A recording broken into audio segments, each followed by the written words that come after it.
Captain Jake Morrison stood on the bridge of the UES Horizon and watched the stars through the main window. The ship had been flying for 3 months now, moving faster than light for the first time in human history. Jake felt proud of what humanity had built. The Horizon was not the biggest ship, but it was the fastest. Earth had sent them to explore the nearby star systems and look for new worlds. Jake was 42 years old and had been a ship captain for 15 years. He had brown hair that was getting gray at the sides and blue eyes that had seen many things. His crew trusted him because he always kept them safe. Today felt different, though. The ship's sensors were picking up something strange near the edge of the solar system. "Captain Morrison, we have 3 large objects coming toward us," said Lieutenant Amy Chun from her station. She was the ship's sensor operator and never missed anything important. "They are moving very fast and they are huge." Jake walked over to look at her screen. The objects were bigger than anything humans had ever built. Each one was at least 10 times the size of the Horizon. They moved in perfect formation like they had done this many times before. "Are they ships?" Jake asked. "Yes, sir. They have metal hulls and energy signatures that show they have power systems. These are definitely ships, but not like anything we have ever seen." Jake felt his heart beat faster. This was it. This was first contact with alien life. Everything that happened next would change human history forever. He had trained for this moment, but never thought it would really happen. "Send a message to Earth Command immediately," Jake ordered. "Tell them we have made contact with unknown vessels. Then try to contact the alien ships. Use the universal mathematical signals we practiced." The next few hours moved very slowly. The alien ships came closer and closer. They were dark gray and had a shape that looked like a blade cutting through space. Strange lights moved along their hulls in patterns that hurt to look at. The ships were beautiful and terrifying at the same time. Finally, a message came back from the aliens. It was not in any human language, but the ship's computer was able to translate some of it. The message was simple: "We are the Zephyrian Empire. You will come with us to meet our commander." Jake had no choice. The alien ships could destroy the Horizon easily if they wanted to. He ordered his crew to follow the aliens to Mars, where they said the meeting would happen. 3 days later, Jake found himself in a room on Luna Station with Ambassador Lisa Carter. Lisa was a smart woman who had studied alien contact procedures for years. She was nervous, but trying not to show it. With them were General Katie Brooks, Admiral Sam Turner, and Dr. Alex Johnson. They were the best people Earth had to represent humanity. The alien commander entered the room, and Jake felt his breath catch. The being was tall and thin, with gray skin that seemed to glow with its own light. It had 4 arms and large black eyes that showed no emotion. When it spoke, its voice was like metal scraping against metal. "I am High Commander Veltar of the Zephyrian Empire," the alien said. "We have come to this primitive system to offer you a choice." Lisa stepped forward. "We welcome you to our solar system. I am Ambassador Lisa Carter, representing Earth and all of humanity. We hope we can be friends." Veltar made a sound that might have been laughter. "Friends? You are barely more advanced than the animals on your world. Your ships are slow and crude, your weapons are pathetic. Your entire civilization is nothing compared to the Empire." Jake felt anger rising in his chest but kept quiet. This was Lisa's job, not his. "We have studied your species from a distance." Veltar continued. "You fight constantly among yourselves. You pollute your own world. You have not even left your home system until now. You are exactly what we expected from a primitive species." "What do you want from us?" Lisa asked, keeping her voice calm. "The Empire offers you a simple choice. Submit to our rule and become a vassal species. You will mine resources for us and provide manual labor. Your warriors will serve in our armies. In return, we will allow your species to continue existing." "And if we refuse?" General Brooks asked, Valtar's black eyes focused on her. "Then we will destroy your entire species. Every human, every city, every trace that you ever existed. We have done this to 47 other species who thought they were too proud to serve." The room became very quiet. Jake could hear his own Heart beating. We will give you 30 days to decide, Valtar said. Use that time to understand how hopeless your situation is. When we return, you will submit or you will die. The alien commander left the room. Jake looked at his fellow humans and saw the same thought in all their eyes. They had just learned that humanity was not alone in the universe. They had also learned that they were about to fight for their very survival against an enemy that saw them as nothing more than primitive animals. Dr. Alex Johnson sat in his laboratory on Luna Station and stared at the biological samples the Zephyrians had left behind. Small traces of their skin and hair had been found on the chairs where they sat during the meeting. Alex was humanity's best expert on alien life. Even though he had never studied real aliens before today, under his microscope, the Zephyrian cells looked very different from human cells. They were larger and had a strange blue color. Alex ran test after test, trying to understand how these beings worked. What he found surprised him. Their bone density is very low, Alex said to his assistant, Dr. Maria Lopez, much lower than humans. Their muscles are also weaker. I think they come from a world with less gravity than Earth. Maria looked at the data on her screen. Would explain why they are so tall and thin. But how did they become so advanced if they are physically weaker than us? Alex continued his tests. The Zephyrian genetic code showed something interesting. Their brains were different from human brains. They had larger sections for memory and calculation, but smaller areas for quick thinking and problem solving. They are like living computers, Alex explained to General Katie Brooks when she came to visit. They can store lots of information and follow complex instructions perfectly, but they might have trouble making fast decisions when things change quickly. General Brooks was very interested in this information. She was 50 years old and had been a soldier for most of her life. She had fought in wars on Earth and knew how important it was to understand your enemy. Tell me more about their world, she said. Alex pulled up his analysis. Based on their biology, I think they evolved on a planet with low gravity and no dangerous predators.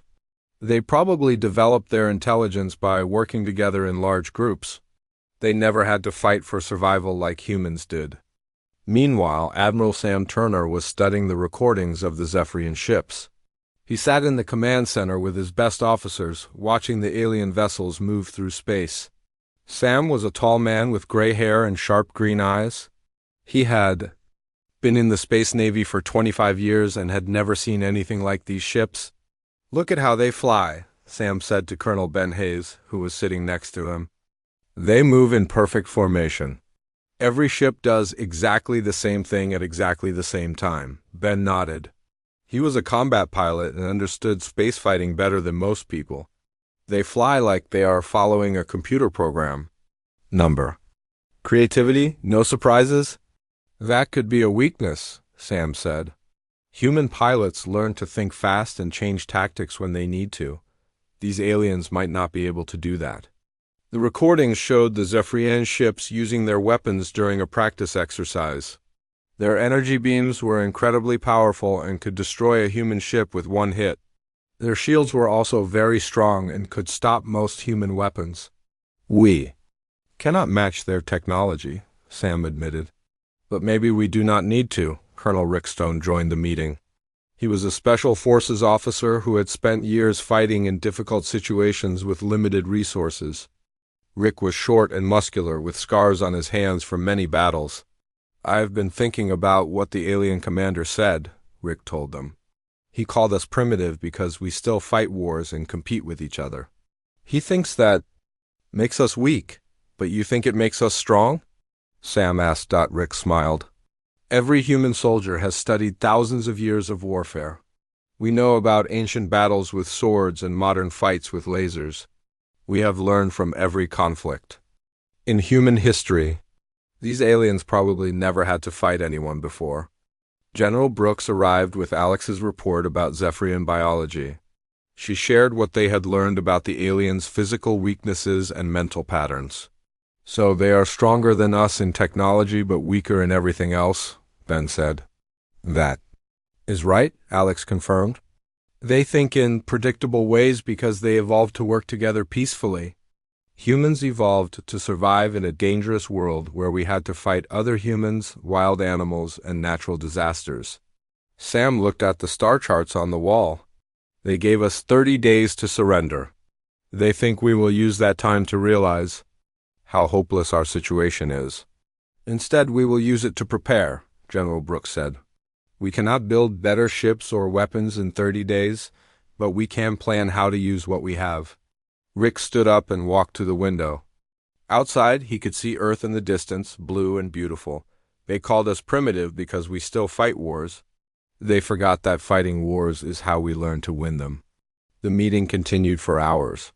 The human leaders discussed every detail of the Zephyrian ships and tactics. They made plans for how to defend Earth with inferior technology. Most importantly, they began to understand that humanity's greatest strength was not their weapons or ships. It was their ability to think like warriors when everyone else had forgotten how to fight. Alex returned to his laboratory and continued studying the alien samples. The more he learned, the more confident he became. The Zephyrians were advanced, but they were not invincible. They had made one crucial mistake. They had underestimated what humans could do when their survival was at stake. President Helen Davis stood before the United Nations Assembly in New York. The huge room was packed with representatives from every nation on Earth. Outside, millions of people watched on television screens around the world. Everyone knew that the next few minutes would decide the future of humanity. Helen was 60 years old and had been president for 3 years. She had gray hair and kind eyes, but today her face showed the weight of the decision she had to make. Behind her sat the leaders of every major country on Earth. For the first time in human history, they were all united. Citizens of Earth, Helen began, 27 days ago, we learned that we are not alone in the universe.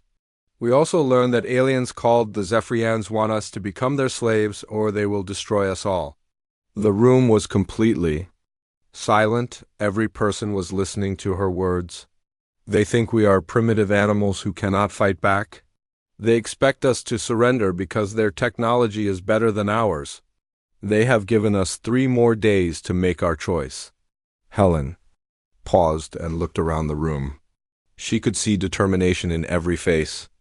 Today, I speak for all of humanity when I say this. We will never surrender. We will never become slaves. We would rather die fighting than live on our knees. The entire assembly stood up and applauded. The sound was so loud it seemed to shake the building.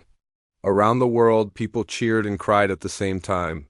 Humanity had made its choice. In space, the Zephyrian monitoring station recorded the broadcast.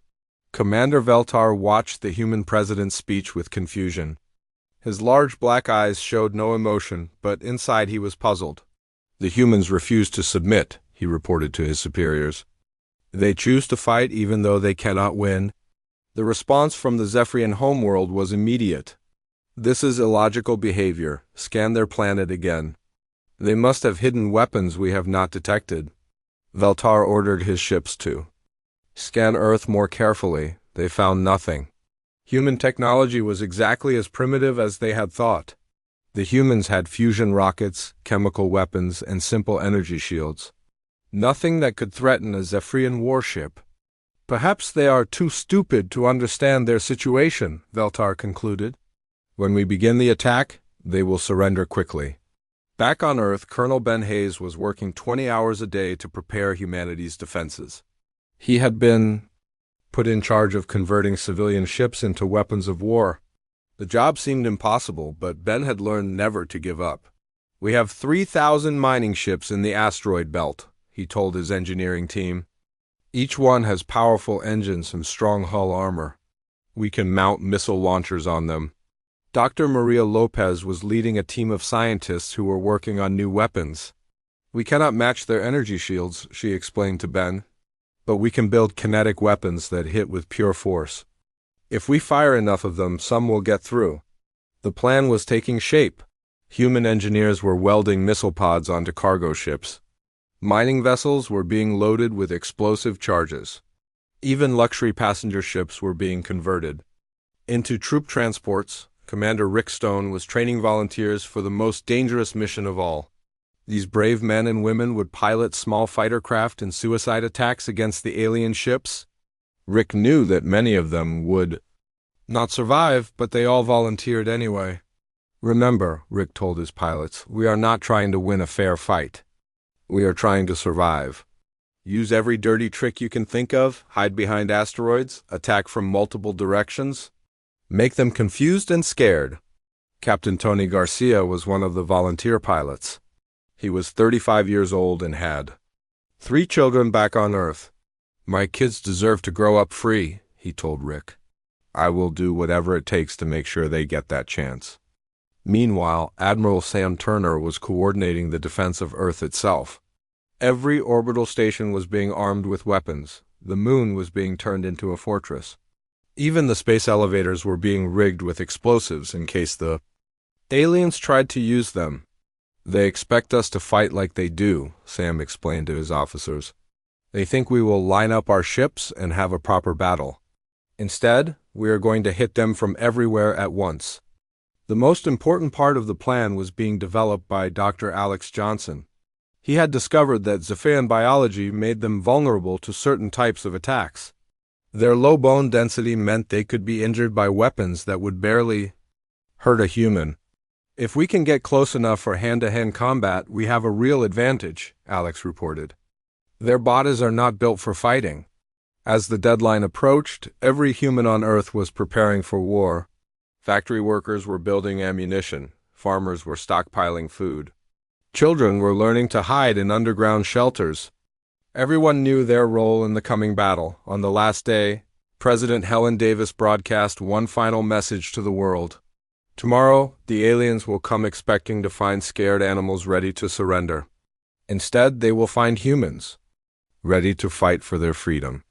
Commander Veltar received reports that the human ships were moving into attack positions. He was still confused by their behavior, but not worried. No primitive species had ever defeated the Zephyrian Empire. He was about to learn what happened. When someone underestimated the determination of humanity, the Zephyrian fleet emerged from hyperspace exactly 30 days after their ultimatum. Commander Veltar stood on the bridge of his flagship and looked at the primitive solar system before him.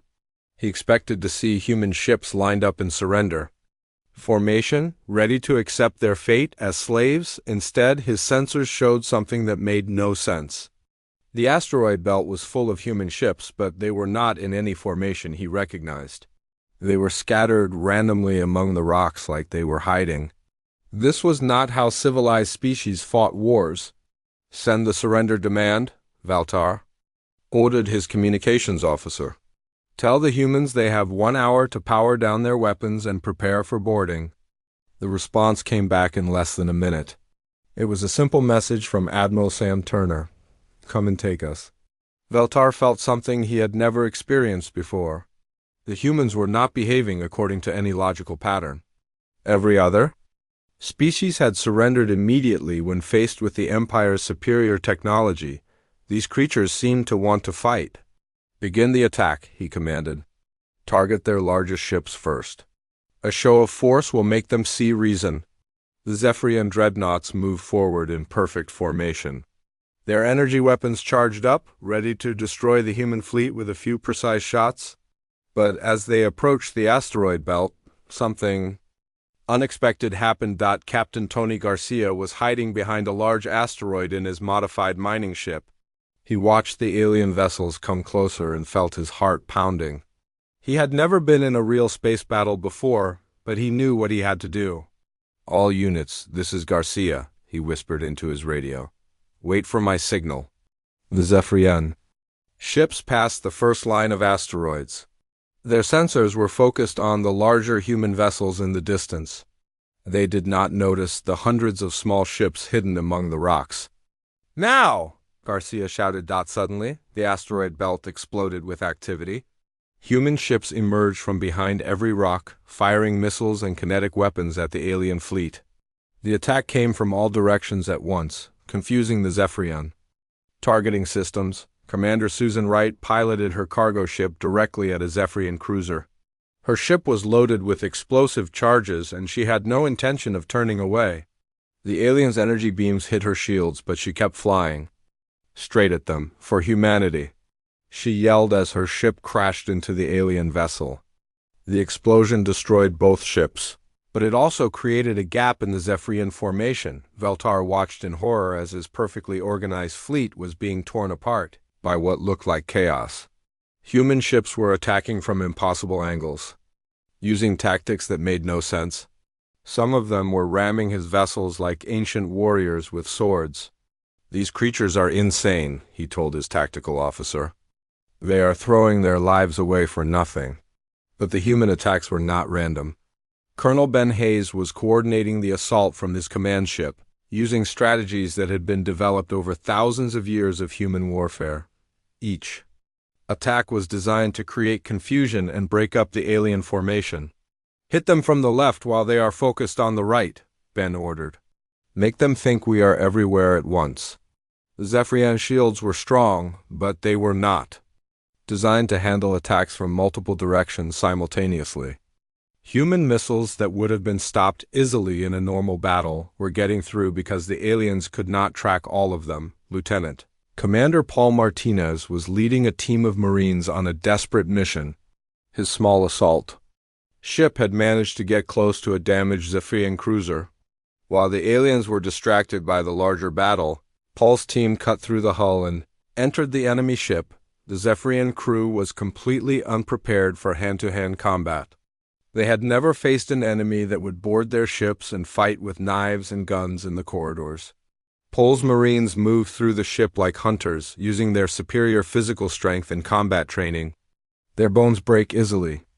Paul reported to his team. "They are not built for fighting." Within an hour, Paul's Marines had captured the entire cruiser. The alien crew surrendered rather than face the terrifying humans in close combat. For the first time in Zephyrian history, one of their ships had been taken by enemy forces. Back in the main battle, the human fleet was taking heavy losses. Captain Garcia's ship had been destroyed along with hundreds of others, but every human ship that died took at least one alien vessel with it. The Zephyrians were learning that humans did not fight to win battles.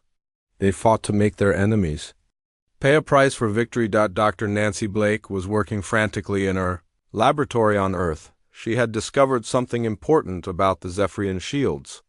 They operated on a fixed frequency that never changed. If she could find a way to disrupt that frequency, the alien defenses would collapse. "I need every radio telescope on Earth pointed at the enemy fleet," she told her team. "We are going to try something that has never been done before." As the battle raged in space, humanity was learning something important about their enemies. Zephyrians were not invincible, they were just different. They had advanced technology, but they had never learned to adapt when things went wrong. Veltar realized that his fleet was in serious trouble. He had expected an easy victory, but the humans were fighting like cornered animals.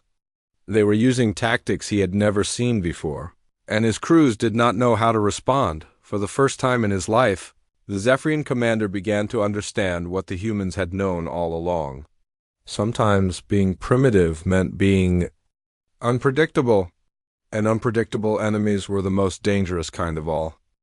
Dr. Nancy Blake stood in the control room of the Arecibo Radio Observatory, surrounded by screens showing data from radio telescopes around the world.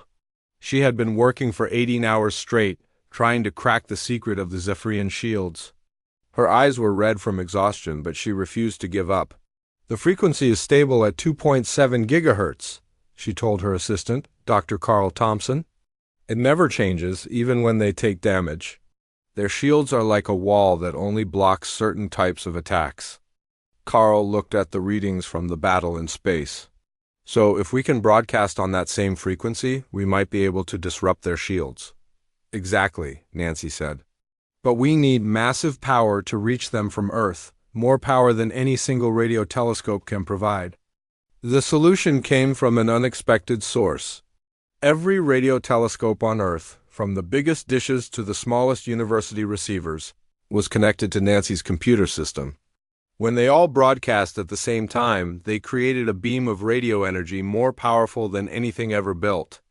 Initiating frequency disruption in 3, 2, 1, Nancy announced to the world. In space, the effect was immediate. The Zephyrian shields began to flicker and weaken. Ships that had been invulnerable to human weapons suddenly found themselves taking damage.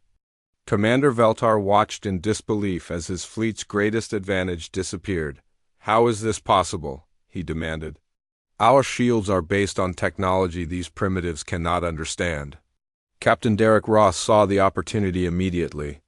He was commanding a group of human fighters that had been hiding behind Jupiter's moons. When the alien shields weakened, Derek led his squadron in a desperate attack on the Zephyrian flagship. "This is our chance," Derek told his pilots. "Hit them while their defenses are down." Derek's ship was small and fast, designed for reconnaissance rather than combat. But it was also equipped with the most advanced hacking equipment humanity had ever built. His plan was simple but dangerous: get close enough to the alien flagship to break into their computer systems. Julia Adams sat in the back of Derek's ship, her fingers flying over her keyboard. She was the best computer hacker on Earth, and she had been studying Zephyrian technology for weeks. The aliens' computer systems were advanced, but they had one weakness: they were too standardized. "Every Zephyrian ship uses the same operating system," Julia explained to Derek as they flew toward the flagship. "If I can get into one ship, I can get into all of them." The flagship's weakened shields could not stop Derek's small fighter.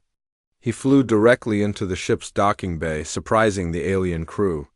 Zephyrian security had never dealt with anything like this before. They did not know how to respond to an enemy that would fly directly into their ship. Julia plugged her computer into the ship's main data port. Within minutes, she had access to the entire Zephyrian fleet network. What she found amazed her. The aliens' ships were controlled by a central computer system that made all the decisions. Individual crews could not act independently. "I can shut down their engines," Julia told Derek, "but only for a few minutes before they regain control." "Do it," Derek ordered. Throughout the Zephyrian fleet, ships suddenly stopped moving. Their engines went silent and their weapons powered down. The aliens had never experienced a system-wide computer failure before. They did not know how to fight without their technology. Sergeant First Class Kevin Murphy was waiting for exactly this moment. He had been hiding in a damaged cargo ship near the alien fleet, armed with simple explosive devices that any human soldier would recognize. While the Zephyrians were distracted by their computer problems, Kevin's team moved from ship to ship. "Their exhaust ports are not protected," Kevin reported to his team. "These explosives will fit perfectly inside their engine systems." Kevin had learned about explosives during his 20 years in the Army. He knew that the most advanced technology was often vulnerable to the simplest attacks. The Zephyrians had built their ships to fight other high-tech enemies. They had never considered that someone might attack them with basic chemical explosives. One by one, Kevin's team planted their devices inside the alien ships.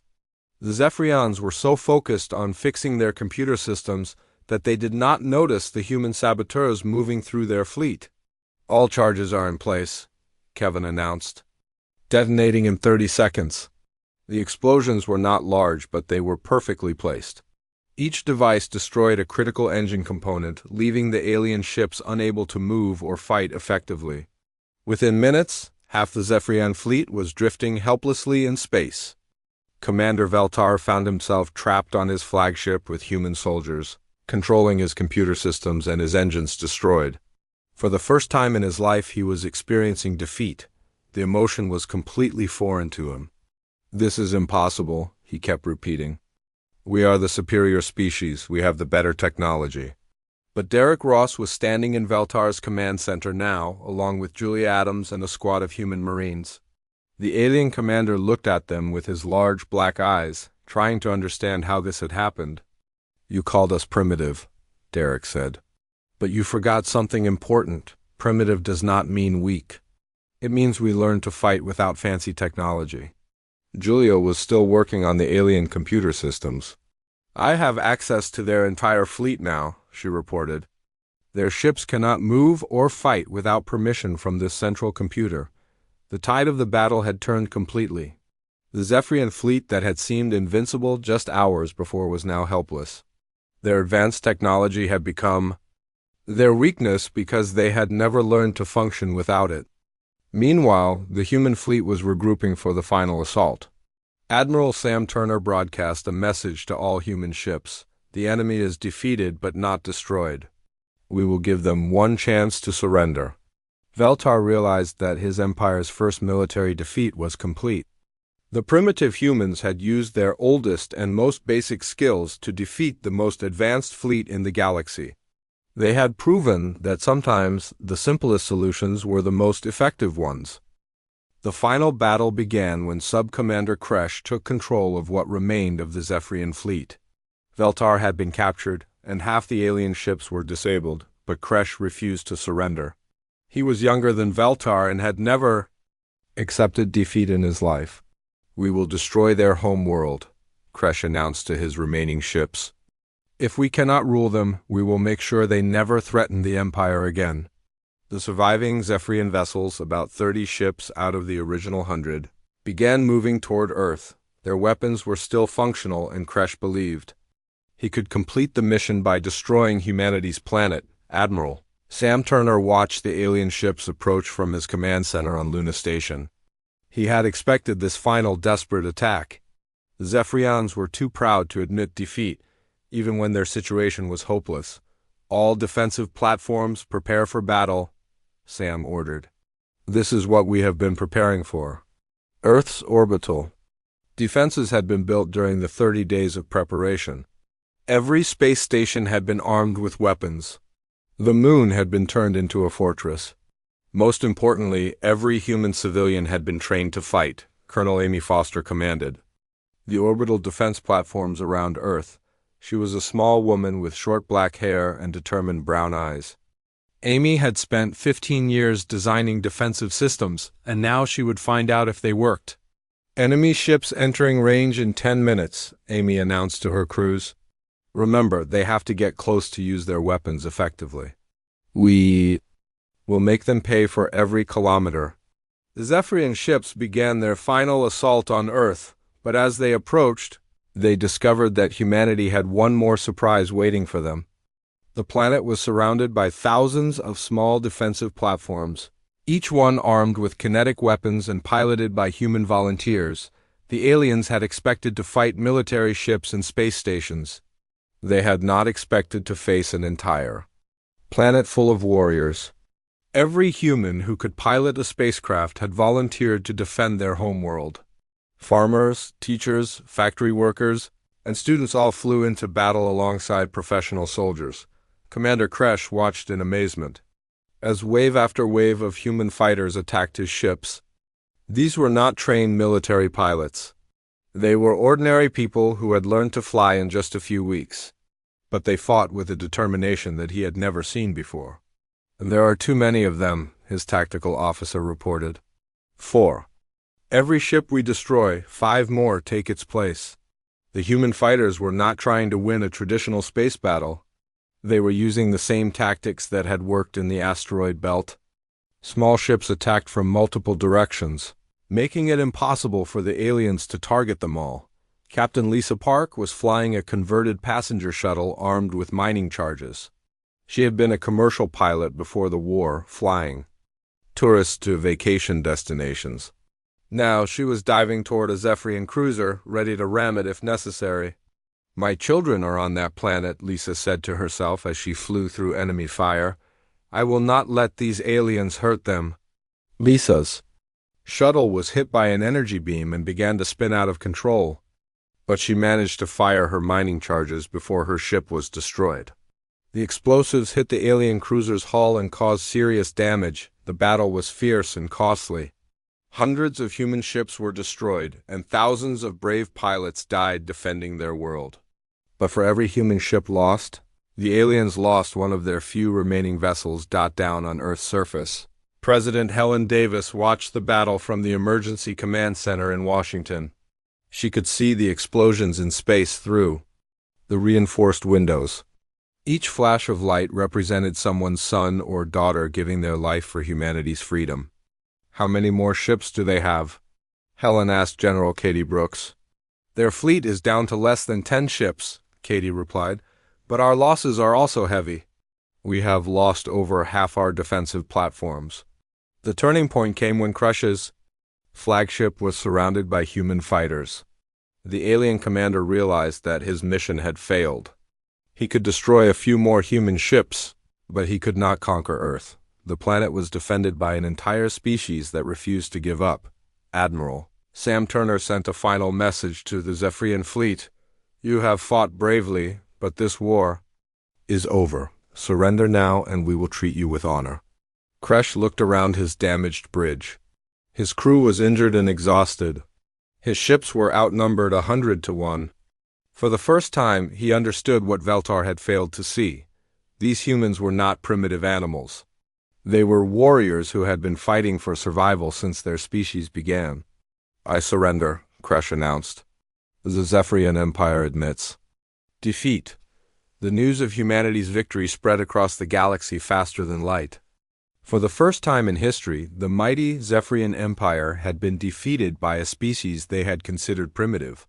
Other alien races who had been conquered by the Empire began to hope that they too might one day be free. Captain Jake Morrison, who had witnessed the first contact with the aliens, was promoted to admiral and given command of humanity's first diplomatic mission to the Galactic Council.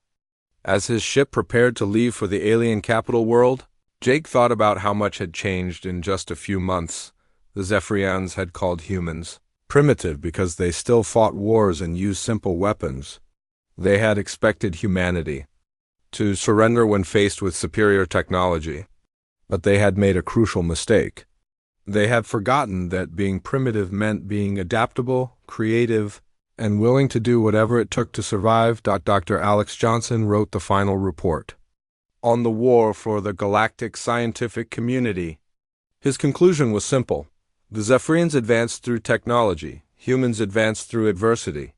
When the two met in battle, adversity proved stronger than technology. Humanity had earned its place among the stars not by building better weapons, but by remembering how to fight with the weapons they had.